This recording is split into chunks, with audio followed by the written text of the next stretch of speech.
Thanks for coming down today. It's a very exciting week for us this week, our first ever Men's Big Bash League Pride Round. We started earlier in the year, or last year now, with WBBL, and it's terrific to be able to put on show a game that celebrates pride and everything the LGBTQ plus cohort brings to our society. Cricket is a sport for all, and these matches are important to demonstrate that it genuinely is. It's easy to say, but it's important to have programs in place and celebrations in place to let people know that cricket is a sport that embraces all differences and all communities. It's really exciting to have AJ here, who's put his hand up as ambassador, and Matilda Carmichael, who put her hand up to be the ambassador for the WBBL game. We want to call on all our fans to come down and support it. It's going to be a lot happening. Players are going to be wearing different identification of pride, armbands, tie-dyed socks, shoelaces, pins, all sorts of things. Whatever it is they want to do to celebrate the round. And we want to thank Sydney Thunder for getting involved and being part of it as well. I'll hand over to AJ now. Say a few words. Am I saying a few words? AJ, where did your commitment to this come from? I don't know the background, but you've always worn the band, the sweatband. Well, I just think it's important to me that even though there's nothing in my immediate life that impacts this, I'm more thinking of a footprint and the future. Like if I can inspire or help younger people understand that we want to create a safe and inclusive environment for all, then I'm going to leave the game and leave Perth or Australia or the world in a better place with in the stakes of inclusivity, and you know that's something that's worth supporting. Have you noticed there's been a positive effect personally, or have you had any feedback? Yeah, I've definitely noticed a positive effect. You know, there's people after the game when I'm signing autographs saying, look, we really love the sweatband. It's a great symbol. We thank you for everything that you're doing. I get quite a few of those comments, so that makes it feel like it's worth it. So how important is a game like this that takes it to the next level? Yeah, you know, being the first men's team to really ignite pride and really support it like this, it's excellent. We've always at WA Cricket and Perth Scorchers, we want to be the leaders in world cricket, and I think this is another step in that direction, and yeah, another sort of chance for us to show that we are a world-class and world-leading franchise. Are you surprised you're the first men's team to do it, like so late, considering the women's game in all sports have been doing it for quite a while now? I think so, but you know that everything takes time, and there's lots of loopholes and ways you got to do it and sensitivities around it. So making sure that we've got all them right, and yeah, we're just glad that we're able to sort of do this and take it forward. Any questions? Talking about the game itself. Yep. I mean, you guys are flying right now, travelling pretty comfortably. What are you expecting tomorrow? Yeah, look, after watching the other day out at Albury, the Thunder, they've got a menacing batting lineup. If Alex Hales or Gilks or Riley Rousseau or even Ollie Davies get going, you know, they're in full form, and you know, they've got world-class bowling attack as well. So we're prepared for a good battle. I think we're top two teams at the moment, I think. So yeah, we're looking forward to that challenge here and putting on a show and hopefully beating them here. Good to see Cameron come into the team on Sunday and have a immediate impact with that. Yeah, definitely. You know, we played a couple of practice matches before the season started, and he was smacking them. He was pretty unlucky to miss selection in the first place, but yeah, very happy that he didn't waste that form, and when he got his chance, he took it, and I think we'll be seeing a lot more of him now for the rest of the season. I guess your own form, AJ, 13 wickets, tied with Jai. Do you feel like you're flying under the radar a little bit? Jai's getting kind of all the praise for bowling fast and taking wickets, but you're right there with him. Yeah, I'm just doing my job. Jai's an exceptional bowler, and he's been setting us up, and it makes the job that he and Dorf have been doing with the new ball makes my job a lot easier. So I'm happy just to fly in his shadow.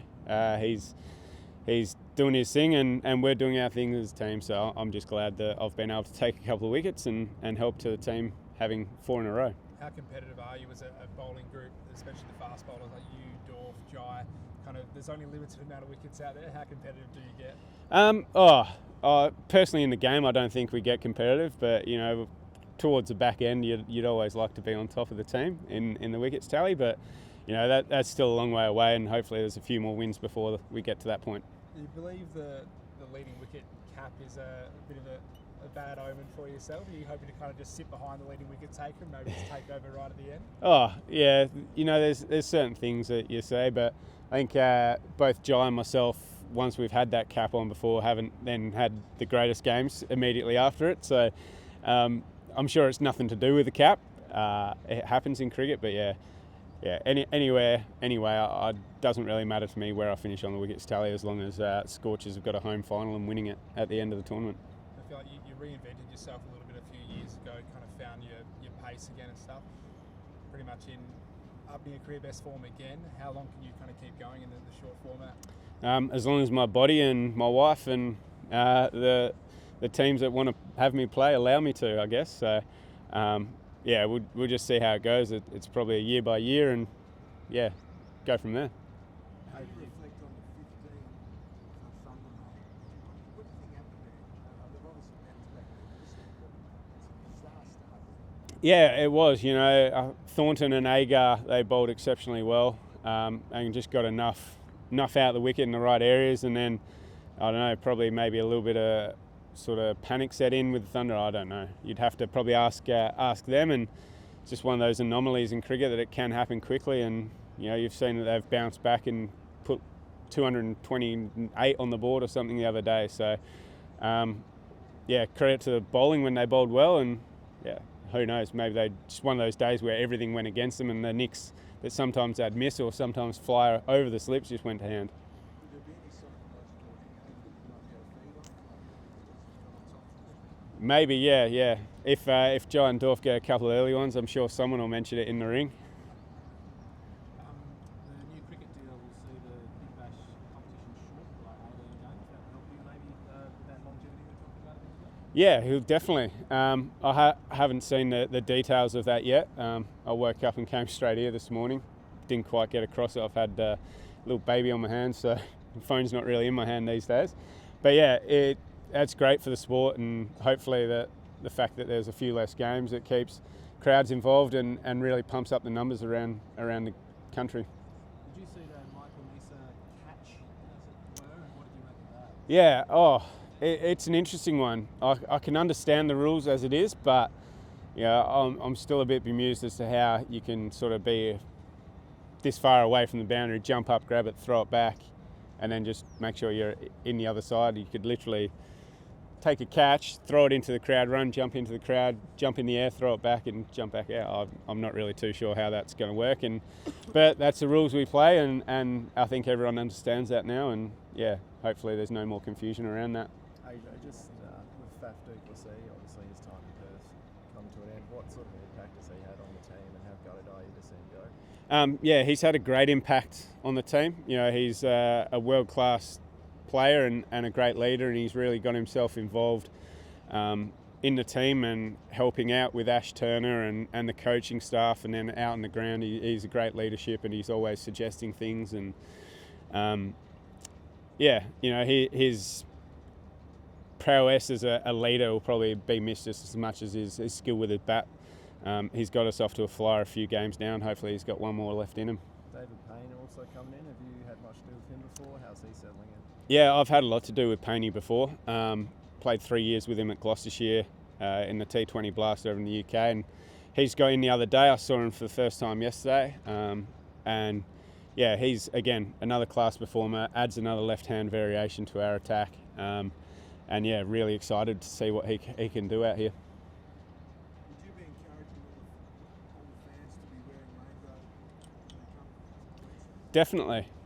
The more the colour, the better. It's really, we love to see a sea of orange, but that's a great colour. But there's plenty of other colours there that we can wear. So anything anyone wants to wear with a bit of colour in it is going to be encouraged. And tell us about your relationship with the central cameras when you're on the bench.